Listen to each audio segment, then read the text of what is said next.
Hi పిల్లలు, ఈరోజు ఇంకో కొత్త స్టోరీ గురించి తెలుసుకుందామా? ఒక అందమైన అడవిలో లూసీ అనే పిచ్చుక ఉండేది. లూసీకి వంట చేయడం అంటే చాలా ఇష్టం. అది ఎప్పుడూ తన స్నేహితురాలు తుని పిచ్చుక కోసం రకరకాల రుచికరమైన వంటలు చేస్తూ ఉండేది. ఒకరోజు లూసీ తుని కోసం రుచికరమైన వంటలు చేసి పెడుతుంది. తుని అవి తిని చాలా ఆనందపడుతుంది. కానీ లూసీకి ఒక చిన్న సమస్య ఉండేది. దానికి సరైన వంటగది లేదు. అందుకని లూసీ ఒక పెద్ద చెట్టు కిందనే వంట చేస్తూ ఉండేది. లూసీ చాలా బాధపడుతుంది. ఒకరోజు లూసీ అనుకుంటుంది, నేను కష్టపడి పనిచేసి ఒక అందమైన చిన్న వంటగదిని నిర్మించుకోవాలని అనుకుంటుంది. మరుసటి రోజు నుండే లూసీ పనులు మొదలుపెట్టింది. చిన్న చిన్న పుల్లలు, మట్టి మరియు గడ్డును తెచ్చి పోగు చేసింది.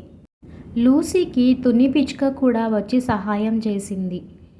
తుని ఇంకా లూసీ కలిసి ఇల్లును కట్టడం మొదలుపెట్టాయి.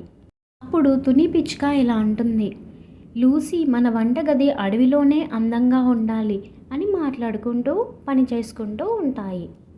ఇదంతా గమనిస్తున్న గర్విష్టి చిచ్చుకాకి అసూయ కలుగుతుంది. లూసీ కొత్త వంటగది కట్టుకుంటే అందరూ దానికి దగ్గరికే వెళ్తారు. నేను దీన్ని పాడు చేయాలి అని పథకం వేస్తుంది. లూసీ ఇంకా తుని అడవిలోకి సామాన్లు తేవడానికి వెళ్ళినప్పుడు చిచ్చుకాకి వచ్చి ఆ కడుతున్న వంటగదిని పడగొట్టడానికి ప్రయత్నిస్తుంది. కానీ లూసీ అంతకుముందే ఆ వంటగదిని బలంగా ఉండేలా రాళ్లతో పేర్చి కట్టింది. చిచ్చుకాకి ఎంత ప్రయత్నించినా అది కదలలేదు.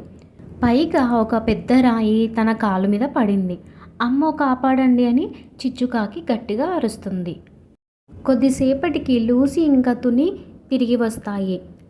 ఆ చిచ్చుకాకిని చూసి చాలా బాధపడతాయి. లూసీ తన కాళ్ళకి కట్టుకడుతుంది. అప్పుడు లూసీ కాకితో ఇలా అంటుంది, నువ్వు బాగానే ఉన్నావా? నీకేమీ కాలేదు కదా? నీ కట్టు కట్టాను కదా, తగ్గిపోతుందిలే, ఏమీ బాధపడకు అని లూసీ కాకితో చెప్తుంది. అప్పుడు తన తప్పు తెలుసుకున్న చిచ్చుకాకి, క్షమించు లూసీ, నీ వంటగదిని పాడు చేయాలనుకున్నాను, కానీ నువ్వు నాకు సహాయం చేశావు అని బాధపడుతుంది.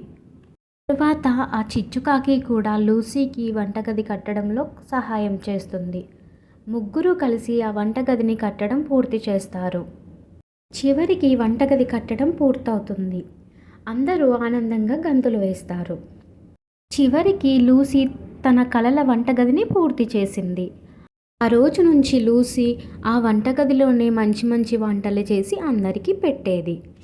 లూసీ చేసిన వంటలని తుని ఇంకా కాకి ఆస్వాదిస్తూ తినేవి. పిల్లలు, ఇందులోని నీతి ఏంటో అర్థమైందా? కష్టపడితేనే ఫలితం ఉంటుంది.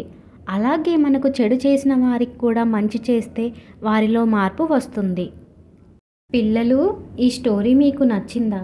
నచ్చితే ప్లీజ్ BRR TV ఛానల్ని సబ్స్క్రైబ్ చేసుకోండి.